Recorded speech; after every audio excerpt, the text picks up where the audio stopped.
بسیار خوب بینندگان گرامی، همچنان با برنامه ما همراه باشید.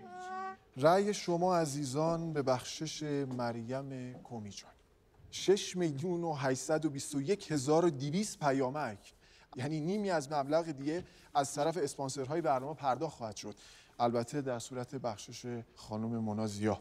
شما عزیزان همچنان فرصت دارین که در برنامه شرکت کنین، یعنی در مسابقه پیامکی ما شرکت کنین. آیا مریم کمیجانی مستحق بخشش هست؟ جواب 1 بله، عدد 2 خیر. پیامک بفرمایید به 3301. با ما همراه باشید. خانم کشاورز کجاست؟ الان برمیگردم. خانم من خیلی از شما ممنونم. خیلی از شما هم سپاسگزارم. سرکار خانم اجازه بدید که من شما رو راهنمایی کنم تا بیرون. اینا رو با خودم برای فرصت بله بفرمایید. برای من دست به تصمیم کاغذ نهایی. خانم کشاورز لطف کنید همراهیشون کنید.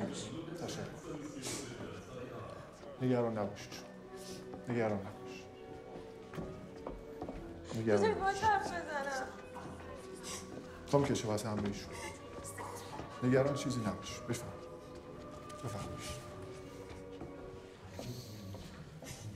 نگران نباش، من بهت قول میدم که رضایت میدم. بدش من بخواب اینو بیشتر صدا نکنه الان وقتی قربونت برم مامان من بیا بخواب ببینم خوشگله اینجوری نمیخوام بخوام سلمانی خودم میدونم جونم ببین چقدر شبیه مامانشه جونم اینجاش بگی شور نشد هنوز